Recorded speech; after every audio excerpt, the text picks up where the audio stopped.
And I think this one has some really interesting mechanisms, but this one is a competitive game with a lot going on the main board. But something that's really cool about this board is that even though there's a lot going on there, you're actually only concerned with 3 different regions because this board's broken into a bunch of different regions, and depending on the round, only 3 of those are actually going to be available to take actions in. The way that all this is indicated is by the special area of the board where you have all these different colored tokens representing the different regions, and these are all randomly assigned at the start of the game, meaning that the order that each of the regions are going to be available is going to be different from game to game.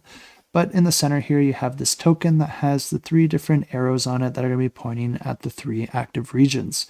Whichever one it's pointing directly at is going to be free to use, whereas the 2 regions adjacent to it, you do have to spend a resource in order to perform the actions there. Another really cool aspect of this game is that each player is going to have their own personal player board that they're going to be able to upgrade and build an engine with throughout the game.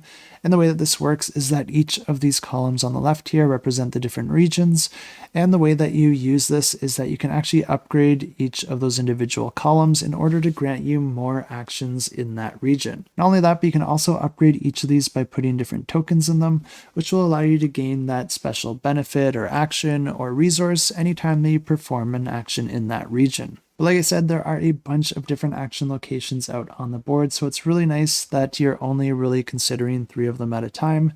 But the different action locations are going to allow you to gain different resources, gain different upgrades on your board, and like I said, grant you with more action points or even one-time use or ongoing abilities. And they'll also allow you to move up various tracks that will gain you different benefits, upgrades, or victory points. And you can also use actions to build different bridges and towers out on the board, which will grant you the benefits of the icons you're covering.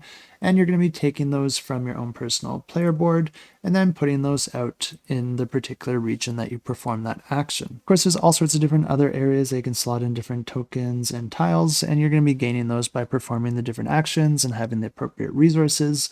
But those are essentially going to either grant you with other abilities or other opportunities for scoring victory points either throughout the game or at the end of the game. But of course, the different scoring opportunities that you create for yourself on your own personal player board are only going to be specific to you.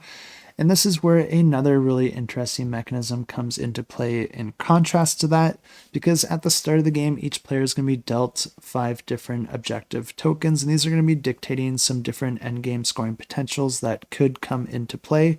And the way that you actually make those become active is by playing them onto the main board. But the thing that's cool about those is that they're going to be dictating the endgame scoring for all the players. This means that the more influence you have on that board, the more you're going to be able to dictate what the endgame scoring opportunities are.